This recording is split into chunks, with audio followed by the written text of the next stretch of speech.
کوئی کام کر رہا تھا تو کچھ مٹی زیادہ لگ گئی ہے، تو آپ جتنی مرضی جتن کریں وہ کسی کو ملنے کے لیے تیار کیوں؟ وہ اس لیے کہ وہ سمجھتا ہے جب تک صفائی نہ ہو بندہ اپنے آپ کو خود آسانی میں محسوس نہیں کرتا۔ میری بات کی سمجھ آ رہی ہے آپ حضرات کو؟ جس کا بٹن ٹوٹ جاتا ہے نا محفل میں، اس کی ساری توجہ محفل پہ نہیں ہوتی، اپنے بٹن پہ ہی ہوتی، حالانکہ کوئی بھی نہیں دیکھ رہا، کسی کو پتہ بھی نہیں، لیکن وہ بار بار غور کرتا ہے کہ یار ایک بٹن میرا کام ہے، کسی کی نظر پڑے گی تو کوئی کیا سوچے گا، اور گھر جا کے بھی وہ پریشان ہوتا ہے کہ تم نے یہ کیا میرے ساتھ سلوک کیا، آج مجھے وہ والی ویسٹ دے دی جس کے 3 بٹن ہی کوئی نہیں تھے۔ میری بات کو سمجھیے گا، یہ اور آپ جتنے مرضی بڑے ہیں آپ اپنے آپ کو بڑا محسوس نہیں کرتے۔ کپڑے ان دھلے پڑے تھے، دھونے والے تھے، حضور گھر تشریف لے آئے، اللہ کے رسول صلی اللہ علیہ وسلم نے فرمایا عائشہ انہیں دھو ڈالو۔ کپڑے جب دھل جاتے ہیں تو اللہ کی تسبیح کرنے لگ جاتے ہیں، یہ جب دھل جاتے ہیں تو اللہ کی تسبیح کرتے ہیں۔ صفائی ایک بڑا ضروری کام ہے، اور نبی پاک صلی اللہ علیہ وسلم نے اس کو پسند کیا ہے۔ ایک شخص حضور کے قریب سے گزرا تو اس نے بکھرے ہوئے اس کے بال تھے اور بڑے اس کے پراگندہ حالت تھی۔ کچھ لوگ آرٹیفیشل درویش بھی بن جاتے ہیں، میک اپ کر کے بھی درویش بن جاتے ہیں، یعنی بلا سارا کچھ گھر میں پڑا ہے لیکن کہتے نہیں میں درویش ہو گیا ہوں، تو اس کو بھی شریعت پسند نہیں کرتی۔ تو صحیح ستہ کے اندر یہ روایت موجود ہے کہ نبی کریم صلی اللہ تعالی علیہ وسلم کے پاس سے وہ شخص گزرا تو حضور نے بلا لیا اور بلا کر کے فرمایا یہ کیا حال بنایا ہوا، تیرے کپڑے کس طرح کے، کنگھی کیوں نہیں کی؟ تو اس نے اس کی حضور بس وہ سرکار فرمانے لگے تیرے اوپر تو اللہ کا بڑا فضل نہیں، بڑی خیر نہیں، رب نے بڑا مال عطا کی؟ حضور بالکل ہے۔ تو محبوب فرمانے لگے جا پھر جا کے اچھے کپڑے پہن، رب جب فضل کرتا ہے تو اس کا اثر دیکھنا پسند فرماتا ہے، پھر یہ جان بوجھ کے اس طرح کا رویہ تو نہ اپنا کہ کسی کو پتہ نہ چل جائے میرے پاس پیسے ہیں، ایسے نہ کر۔ تو صفائی ستھرائی، آپ ظاہری طور پر اگر آپ صاف ستھرے نہیں ہوتے تو آپ کسی محفل کے قابل نہیں رہتے۔ آپ 4 دوستوں کی محفل میں بیٹھنا اپنے لیے بوجھ محسوس کرتے ہیں، تکلیف ہوتی ہے کہ یار میرے کپڑے ٹھیک نہیں۔ صحیح بتائیے گا، اگر انسان کے کپڑے صاف ستھرے نہ ہوں اسے سکون نہیں آتا، تو اگر اس کے دل پہ میل کچیل ہو، بہت سارے لوگ کہتے ہیں مجھے سکون نہیں، لیکن ہم ڈرتے ہیں نا، ہم ان کو بتا نہیں سکتے، ڈرتے ہیں۔ بے سکونی کی کچھ وجوہات ہوتی ہیں، کچھ سبب ہوتا ہے۔ آپ کے کپڑے میلے تھے تو آپ بے سکون تھے، تو اگر آپ کا دل میلا کچیلا ہے نا، روح پہ کوئی دھبا لگ گیا ہے، یہ دھبے ہوتے ہیں۔ حسد ایک دھبے کا نام ہے، عداوت ایک دھبا ہے، تکبر ایک دھبا ہے، یہ سارے دھبے ہیں۔ اور بخاری میں نبی پاک علیہ السلام نے خود فرمایا جب تم گناہ کرتے ہو تو تمہارے دل پر سیاہ نقطہ لگ جاتا ہے، تو آپ اس نقطے کی موجودگی میں سکون میں رہیں، یہ کیسے ہو سکتا ہے؟ اور گناہ کی تعریف حضور نے یہ فرمائی کہ ما حاک فی صدرک، جو تیرے سینے میں کھٹکے، جو تیرے سینے میں کھٹکے، تو پریشان ہو کہ کسی کو پتہ نہ چل جائے، تو کراہت محسوس کرے کسی کا اس پر مطلع ہونا، تو ہمارے باطن کے اندر بڑی مصیبتیں، ہم حسد کرتے ہیں، بہت سارے لوگوں سے کرتے ہیں، ماننے کو تیار نہیں ہوتے، کرتے ہیں۔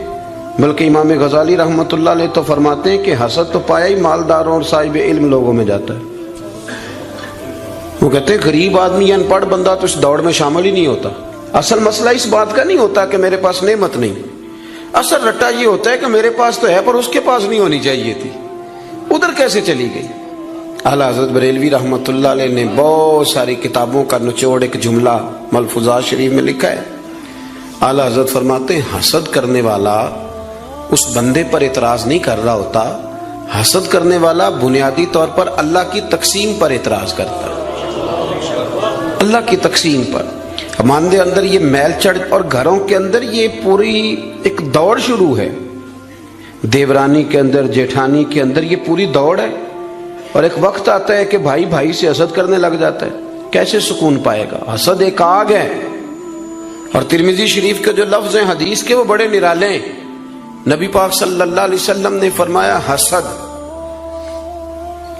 نیکیوں کو یوں کھا جاتا ہے جیسے خشک لکڑی کو آگ کھا جاتی، یعنی وہ کھائی جاتی ہے، لکڑی کی اپنی کوئی حیثیت باقی، تھوڑی دیر پہلے وہ لکڑی تھی اور اب وہ خاک ہے، حسد کھا جاتا ہے۔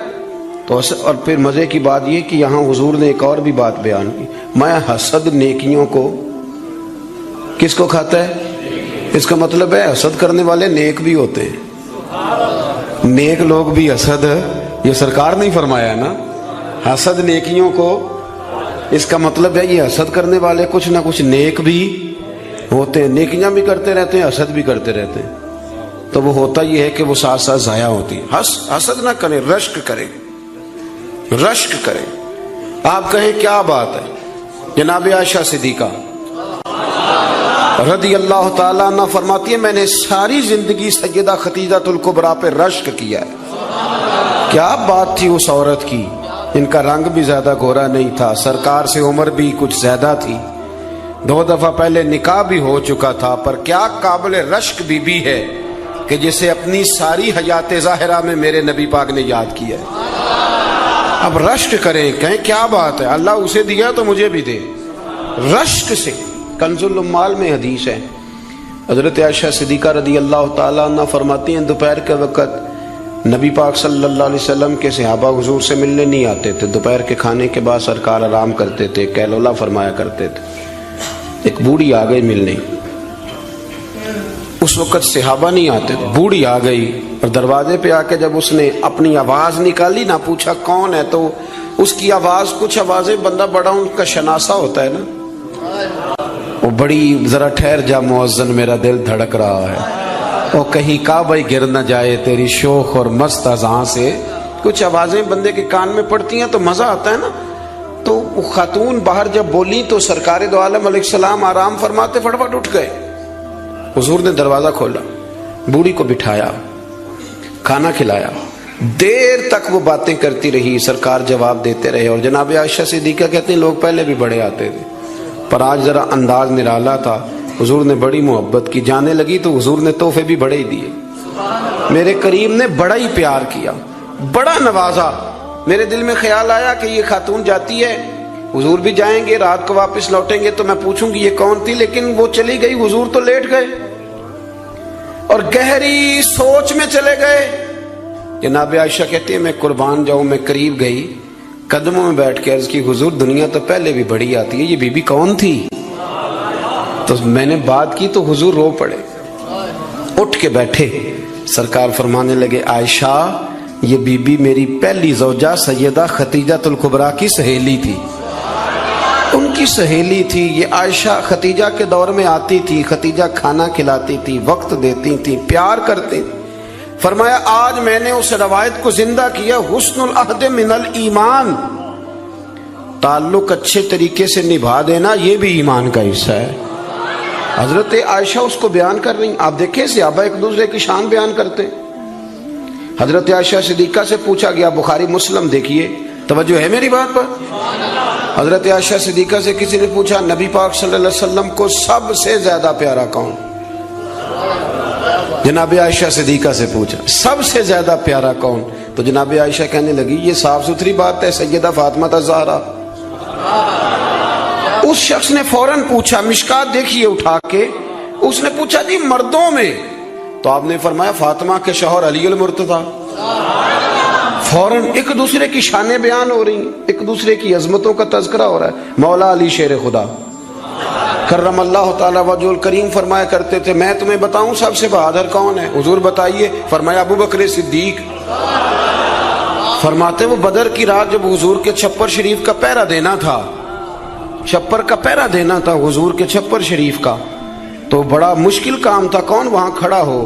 تو فرماتے ہیں لوگ ابھی سوچ رہے تھے کہ وہاں کون جائے گا، سوچ رہے تھے کہ کون جائے گا، لیکن ابو بکر تلوار لے کے کھڑے ہو گئے، کہنے لگے کوئی اور کیوں جائے گا، میں حضور کے اس چھپر شریف کی پہرے داری کروں۔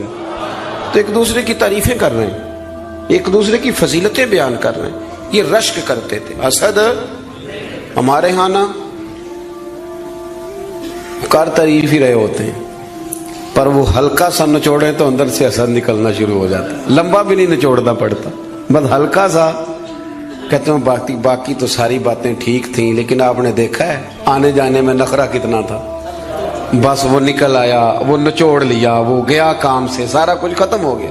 وہ ایک بات نے طے, حسد نہیں کرے, آپ کو تکلیف دے گا, آپ اذیت میں آئے. پھر ایک اور بیماری ہے جس کا نام تکبر ہے.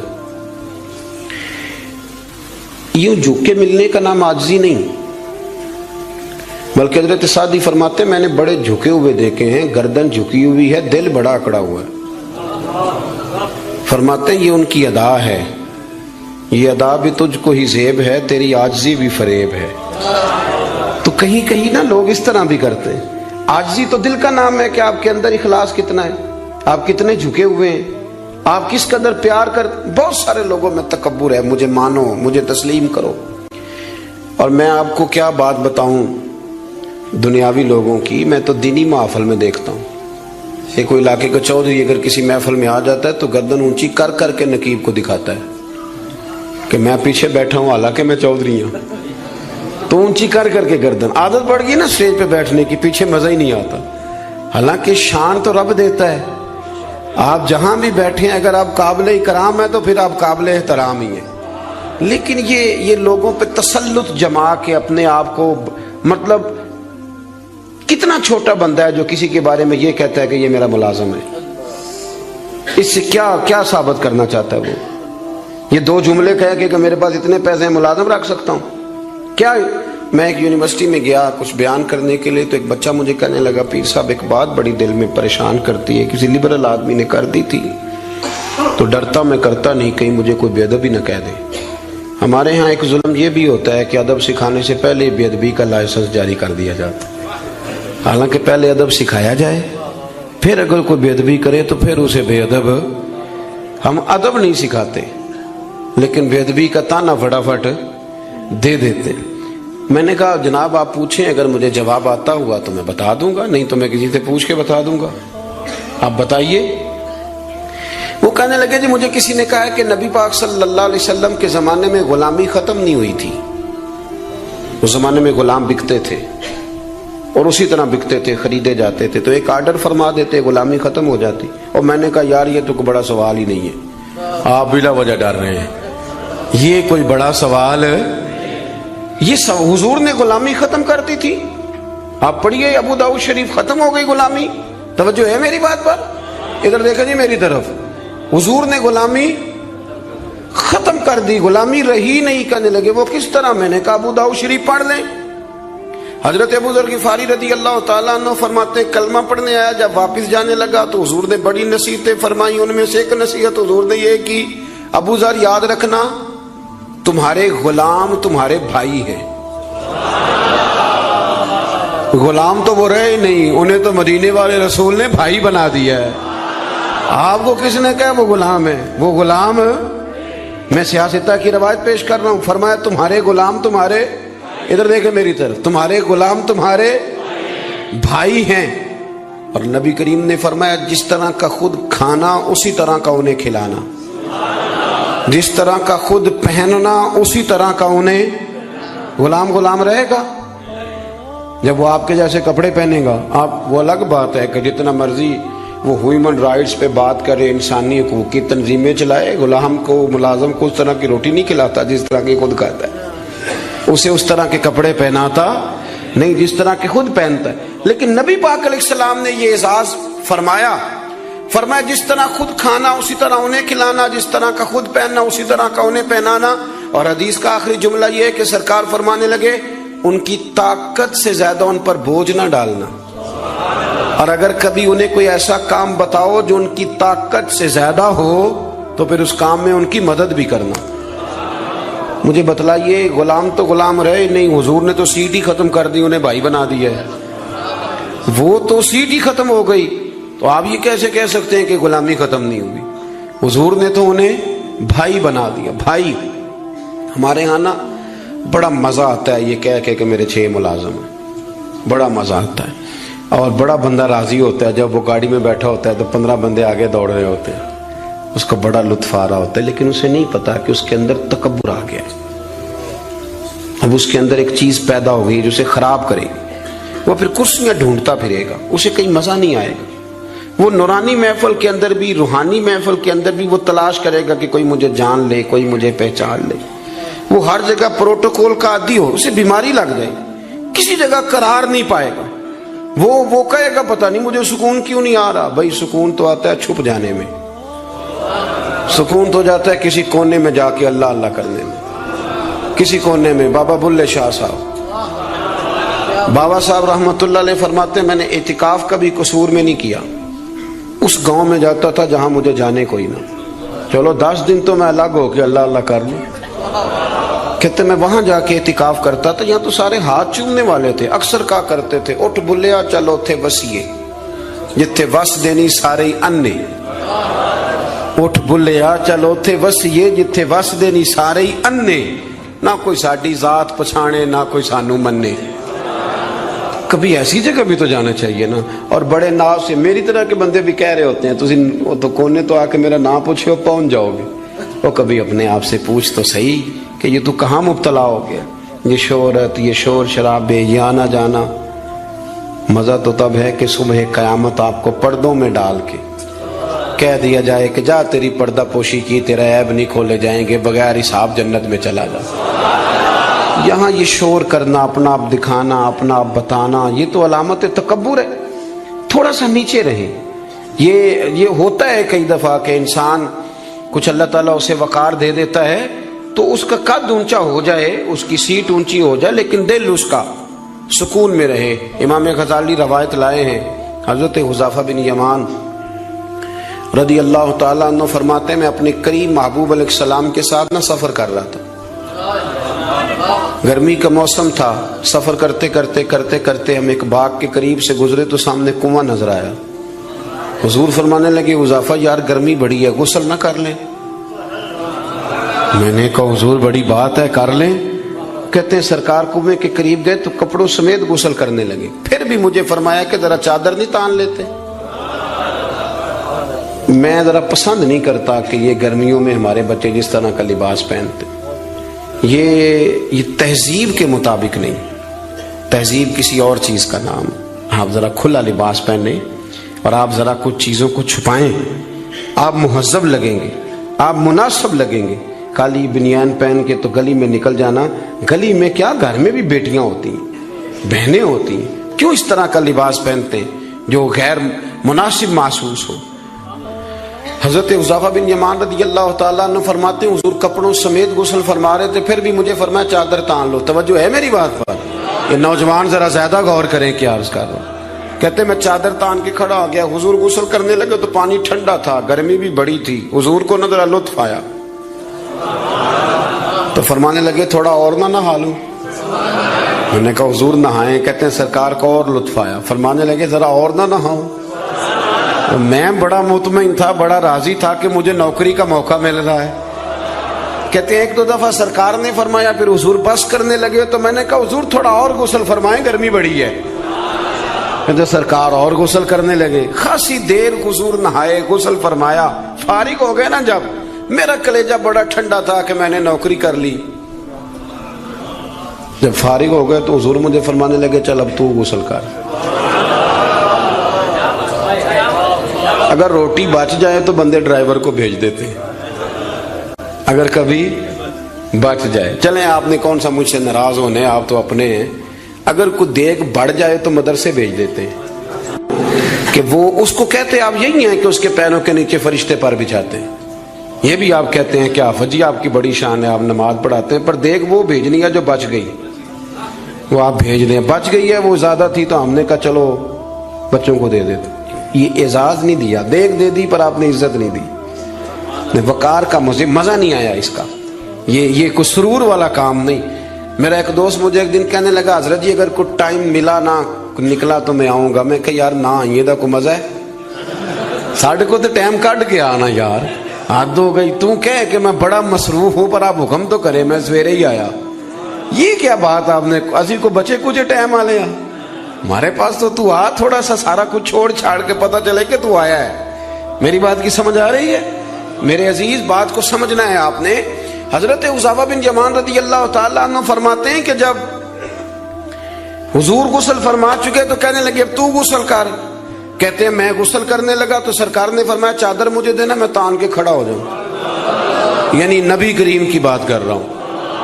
وہ ساری زندگی پیر صاحب نوکری کراتے رہتے ہیں, مرید پہ چڑھ جائے نا قرضہ تو کہتے ہیں اس کا ذاتی معاملہ ہے. تو جب تیرے گھر جھاڑو دے رہا تھا پھر نہیں ذاتی معاملہ تھا؟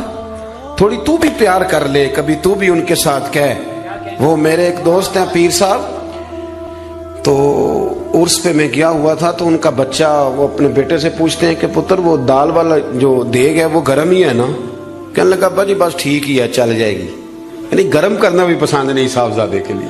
ابا جی چل جائے گی. تو پیر صاحب نے بڑا اچھا جملہ کہا, کہنے لگے پتر جب تو مریدوں کے گھر جاتا ہے تو تیرے ساتھ یہ سلوک کرتے ہیں؟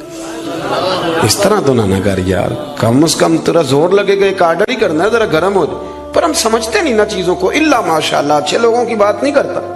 میرے بھائی حضرت حذیفہ بن یمان رضی اللہ تعالیٰ عنہ فرماتے ہیں قربان جاؤں کریم رسول نے چادر تان لی, میرے لیے چادر تان لی, میرے لیے. تو امیر حرم میں فقیر بے نوا, تو کجا من کجا. یعنی میرے لیے چادر, میں گلیاں دا روڑا کوڑا تے مینوں محل چڑھایا سائیاں. حضور نے چادر تان لی, کرنا غسل. اگر مجھے گرمی لگ رہی ہے تو تجھے بھی تو لگ رہی ہے نا.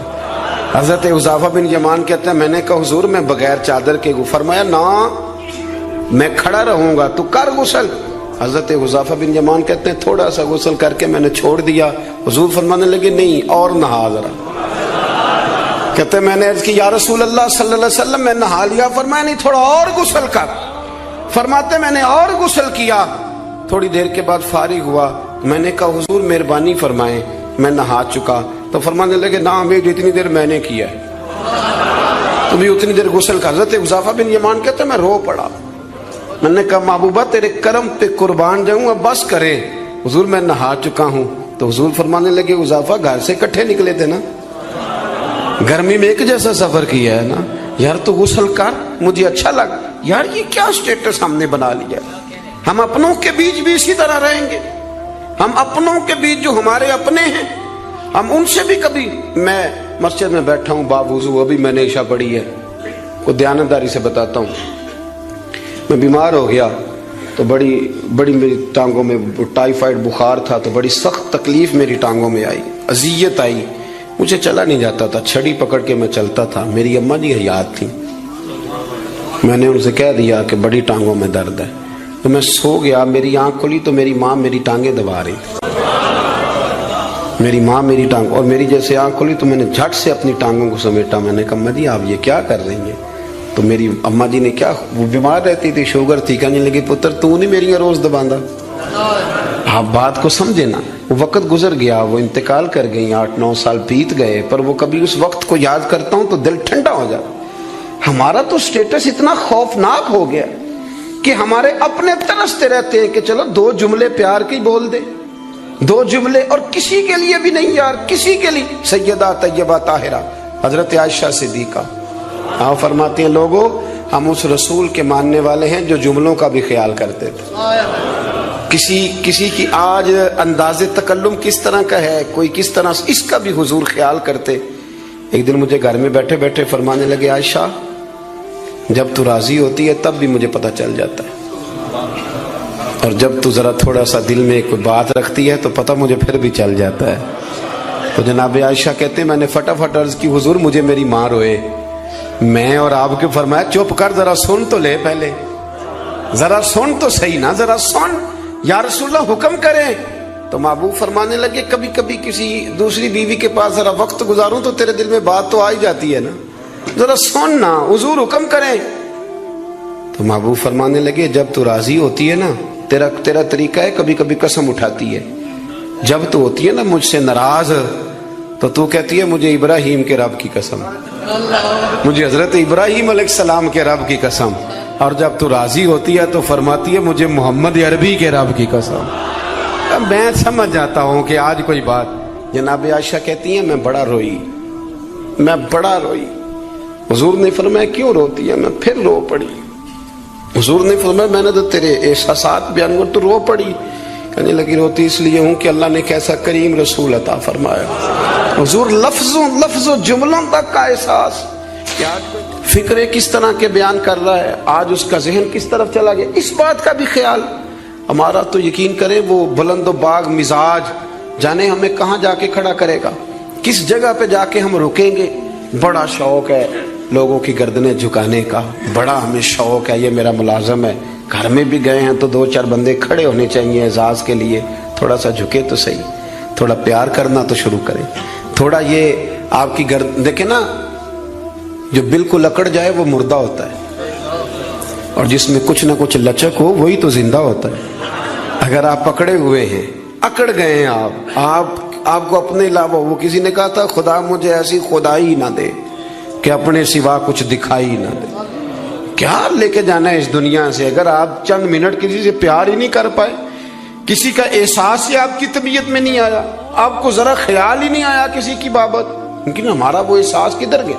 اصل بات یہ ہے کہ اندر تکبر چھپا لیا ہے، اب وہ نکلتا نہیں، کھٹکتا بڑا ہے، تنگ بڑا کرتا ہے، بڑی آرزو ہے کہ جانا جاؤں پہچانا جاؤں، سمجھتے نہیں۔ مولا کائنات شیر خدا علی المرتضی حضرت مولا علی کرم اللہ تعالی وجہہ الکریم کوفے میں تشریف فرما تھے تو غلام سے کہنے لگے چل ذرا شاپنگ کرنے چلیں۔ کس سے؟ بول کے بتائیے، لے گئے ہو کبھی ملازم کو ساتھ؟ ہم تو ابا جی کو نہیں لے کے جاتے، حالانکہ ان کو کبھی کبھی لے جائیں تو انہیں بڑا اچھا لگے۔ کبھی کبھی والد صاحب سے کہیں نا کہ موسم بدل رہا ہو 2 جوڑے لینے چلے، ہم لے کے جائیں کبھی ان کو ساتھ بٹھا کے، ان سے کہ ابا جی آئیں میرے لیے کپڑے پسند کریں۔ ان بیچاروں نے بوڑھوں نے کیا پسند کرنا ہے، پر آپ ساتھ لے کے جائیں گے تو ان کا دل بڑا ٹھنڈا ہوگا۔ لیکن یہ کام بھی ہم یاروں کے ساتھ ہی کرتے ہیں، والد کو کہاں لے کر کے جاتے ہیں۔ مولا علی شیر خدا غلام سے فرمانے لگے چل نا یار کپڑے خریدنے۔ خادم کہتا ہے میں ساتھ گیا، حضرت علی نے 2 جوڑے خریدے، فرمایا آج 2 لینے بھی، ایک تیرا ایک میرا۔ کہتے ایک خاصا مہنگا لیا، ایک ذرا سستا لیا۔ میں فوراً سمجھ گیا مہنگا آقا کا ہے اور سستا اسی طرح ہی ہوتا ہے نا، مہنگا جوڑا آقا کا ہے اور سستا غلام کا ہے۔ کہتے ہیں تھیلے میں کپڑے ڈالے، میں نے اٹھائے، میں غلام تھا، وہ چوک آ گیا جہاں سے مولا علی نے اپنے حجرہ نور میں جانا تھا اور میں نے اپنے گھر جانا تھا۔ فرماتے ہیں وہ جگہ آ گئی، شیر خدا رضی اللہ تعالیٰ عنہ فرمانے لگے کہ لیا پتر میرے والا جوڑا مجھے دے دے، لا وہ میرے کپڑے مجھے دے دے۔ تو کہتے ہیں وہ بڑی ڈیفینیٹ تھی بات تھی، میں نے اسی وقت نکالا مہنگا جوڑا، جناب علی کو تھمایا تو حضرت علی فرمانے لگے یہ تو نہیں میرا۔ باتیں مزے کے لیے سنتے ہیں صرف، اگر ان کے سننے میں اتنا مزہ ہے تو اس پر عمل کرنے میں کتنا مزہ ہوگا، یہ بھی تو کبھی آپ محسوس کریں نا۔ حضرت مولا علی شیر خدا فرمانے لگے یہ نہیں میرا، میرا تو وہ دوسرا ہے۔ وہ کہتا میں نے ایک فلسفہ بیان کیا، ایک علت بیان کی، ایک لاجک میں نے بیان کی۔ میں نے کہا حضور آپ مہنگا پہنے کیونکہ آپ آقا ہیں، اور میں سستا پہنوں گا کیونکہ میں۔ تو حضرت علی نے فوری طور پہ حکم نہیں لگایا کہ نہیں تو دوسرا مجھے دے، عالم تھے نا، تو اس نے علت بیان کی تو پہلے اس کا وہ سبب توڑا، پہلے اس کی اس بات کا جواب دیا۔ دلیل کا جواب دلیل سے دینا چاہیے نا، کئی دفعہ لوگ دلیل کا جواب گالی سے دینے لگتے ہیں، یہ طریقہ غلط ہے۔ حضرت علی سے اس نے کہا ایک علت بیان، ایک سبب بیان، کہنے لگا حضور آپ چونکہ آقا ہیں تو آپ جوڑا پہنے مہنگا، آپ کپڑے استعمال کریں مہنگے، میں چونکہ غلام ہوں تو میں استعمال کروں گا سستے۔ تو حضرت علی کہنے لگے تو یہ والا فلسفہ نہ بیان کر، تو میرے والا کر، میں تجھے بتاتا ہوں ایک سبب وہ والا لگا لے، یہاں وہ حکم لگا۔ اس نے کہا حضور وہ کون سا؟ فرمانے لگے تو سستا مجھے دے نا کیونکہ میں بوڑھا ہوں، اور تو مہنگا استعمال کرنا اس لیے کہ تو جوان ہے، اور جو جوان ہوتے ہیں وہ مہنگے کپڑے پہنتے ہیں۔ فرمایا یہ والا نقطہ یہاں لگا نا، یہ کلیہ یہاں استعمال کر۔ تو خادم کہتا ہے کہ حضرت علی نے مجھے شان بھی دے دی، اعزاز بھی دے دیا، اور مجھے بات بھی سمجھا دی۔ تیسری بات ہے اس کا بھی ضرور خیال رکھیں ہمیشہ اپنی زندگی کے اندر، آپ کو سکون ملے گا، آپ کو اطمینان ملے گا۔ ہم نا آرام پسند بہت ہو گئے.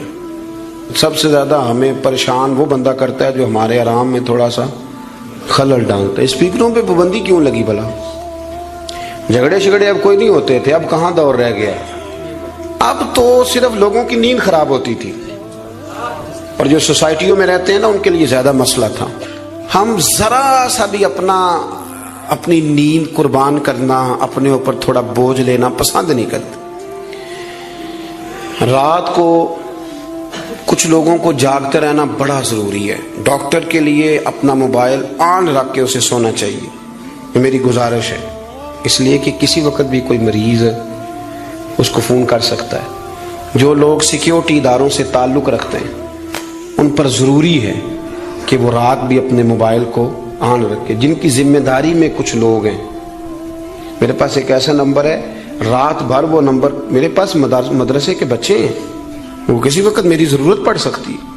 مجھے سینکڑوں دفعہ کہا ہے گھر والوں نے بھی باہر والوں نے بھی کہ آپ اس کو بند کر دیں، تو میں کہتا ہوں پھر یہاں تو مدرسہ بھی بند کروں نا، کیا ہو جائے گا. مثلا نیند تو اگر اللہ آپ کو سکون دینا چاہے تو 20 منٹ کی نیند میں نیند پوری ہو جاتی ہے، اور اگر وہ مالک بے نیاز ہے کبھی نہ سکون آئے تو سارا دن نہ بستر سے نکلے، سستی نہیں جاتی. صحیح کہہ رہا ہوں میں؟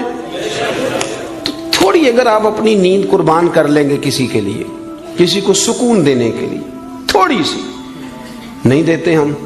ہمیں تو بس یہ ہے کہ میرے لیے سارے جاگیں گے، میں نہیں اٹھوں گا کسی کے لیے. ہر آدمی ہائی الرٹ کھڑا رہے. اس سے انسان بہت بڑا خود غرض ہو جاتا ہے، اور جب وہ کسی کو سکون نہیں دیتا تو پھر اسے نیند بھی نہیں آتی. اگر ہم تھوڑا اشار کریں.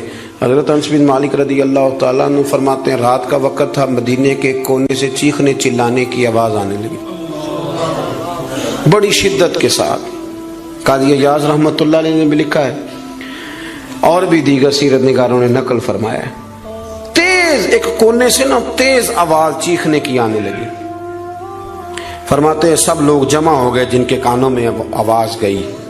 ہم نے نیزے، تیر، تلواریں، ساری چیزیں جمع کرنی شروع کر دی کہ ادھر جاتے ہیں اور جا کے دیکھتے ہیں وہاں کیا ہے. کہتے ہیں ہم تیاری کر چکے جب، اور ہم نے منصوبہ بنا لیا، اور جب ہم نے رخ پھیرا نا ادھر جانے کے لیے تو اللہ کے نبی صلی اللہ علیہ وسلم وہاں سے واپس آ رہے تھے. اور کہتے ہیں حضرت ابو طلحہ انصاری رضی اللہ تعالیٰ عنہ کے گھوڑے پر آپ سوار تھے، اور گھوڑے کی پشت پر کوئی اور چیز نہیں تھی، یعنی کوئی کجاوا نہیں ڈالا، کوئی کپڑا نہیں ڈالا، ننگی پشت پر حضور سوار تھے، ہاتھ میں ایک نیزہ تھا. اور حضور اکیلے گئے، اکیلے واپس آئے، اور آ کے فرمایا بھی سو جاؤ، کوئی پریشانی کی بات نہیں. وہ جانور لڑ پڑے تھے، میں دیکھ آیا ہوں، کچھ بھی نہیں ہے، سارے آرام سے سو جاؤ، کوئی ایسا مسئلہ نہیں. حضرت انس کہتے ہیں باقی تو ساری دنیا سو گئی تو میں ساری رات سوچتا رہا کہ محبوب تو ہماری سوتے ہوئے بھی نگہبانی فرماتے. جو حضور سب سے پہلے چلے گئے، دیکھ کے لوٹ بھی آئے، اس کا مطلب ہے کہ سرکار جاگ رہے تھے. حضور نے ویسے بھی فرمایا ہے کہ میری آنکھیں بند ہوتی ہیں، دل میرا بیدار ہی رہتا ہے. آپ یقین کریں اتنی خود غرضی، وہ پھر آہستہ آہستہ وہ خود غرضی. ہم پہلے خود غرض ہوتے ہیں، اپنے ابا جی سے کہتے ہیں کہ اب میرا گزارا نہیں ہوتا، میرے بھی بچے ہیں. یہاں سے ہم آغاز کرتے ہیں خود غرض ہونے کا. پھر کچھ عرصے کے بعد ہمارے بچے ہمیں کہنا شروع ہو جاتے ہیں کہ ابا جی اب ہمارا گزارا نہیں ہوتا، ہمارے بھی تو بچے ہیں نا. پھر وہ کبھی گونجتا ہے ہمارے کانوں میں ہمارا اپنا قول جو ہم نے کبھی کیا تھا اپنے والد کے لیے. اپنی زندگی میں اگر آپ عاجزی لے آئیں، انکساری لے آئیں، حسد چھوڑ دیں، پیار لے آئیں، رشک لے آئیں، اپنی زندگی کے اندر تھوڑا سا کسی کے لیے احسار کرنا شروع کر دیں، قربانی دینا شروع کر دیں، تھوڑا سا اپنے اوپر ہلکا سا بوجھ ڈالیں، تو شاید وجود تھوڑی دیر کے لیے تھک جائے لیکن روح کو بڑی آسودگی حاصل ہوگی، دل آپ کا سکون میں آ جائے گا. آپ ایسے محسوس کریں گے کہ میں اصلاح پذیر ہو گیا ہوں، میرے باطن کے اندر جو میل کچیل تھے وہ چھٹنے لگے، وہ دھبے اب آہستہ آہستہ کر کے دور ہونے لگے. آپ کی اس محفل میں بھلا مہمان خصوصی کون ہے؟ یہ بزرگ مشائخ تو آئے ہیں، ہماری سرپرستی کر رہے ہیں، لیکن اس محفل کا سب سے خاص بندہ وہ ہے جس نے محفل سے پہلے مسجد میں جھاڑو دیا، جس نے صفیں بچھائیں، جس نے اشتہار لگایا، جس نے جذبہ کا اظہار کیا. اس بیچارے کی شاید فوٹو بھی نہ آئے، شاید بہت سارے لوگوں سے جانے بھی نہ، لیکن میں نہیں جانتا، حضرت نہیں جانتے، مفتی صاحب نہیں جانتے، پر جس رب رسول کے لیے کیا وہ تو جانتے ہیں نا۔ اچھا وہ میں نے اس طرح کے کارکنوں کو اکثر دیکھا ہے کہ وہ دور کھڑے مسکرا رہے ہوتے ہیں محفل کو دیکھ دیکھ کے، میرا جلسہ بڑا کامیاب ہو گیا، دیکھو جی میری محفل۔ ان کو جو آسودگی حاصل ہوتی ہے نا دوسروں کو صفحے بچھا کے دینے میں، اعزاز دینے میں، محنت کرنے میں، شہرت تو کسی اور کی ہوئی، پوسٹر پہ نام تو میرا لگا، فوٹو تو میری لگی، اس بندے نے کیا کمایا؟ اس نے اپنے دل کا سکون حاصل کیا، اس نے راحت کمائی، وہ ٹھنڈا ہوا، اسے اللہ تبارک و تعالیٰ نے سکون کی دولت دی۔ وہ رات کو جب سوئے گا تو کہے گا میں نے کمال نہیں کر دی، حالانکہ کسی کو کوئی پتہ نہیں، اس کی وہ جو ساری باتیں ہو رہی ہیں وہ رب رسول کے ساتھ ہو رہی ہیں، اللہ نبی۔ یہ والا سکون تلاش کریں، پھر آپ دیکھیں کتنی جلدی اللہ تعالیٰ آپ کے دل کو سکون دیتا ہے۔ یہ زیادہ دور نہیں ہے، یہ بہت مشکل کام نہیں ہے، کچھ چلے مجاہدے کرنے والا کام نہیں، یہ تھوڑا سا دل کی نگرانی کرنے والا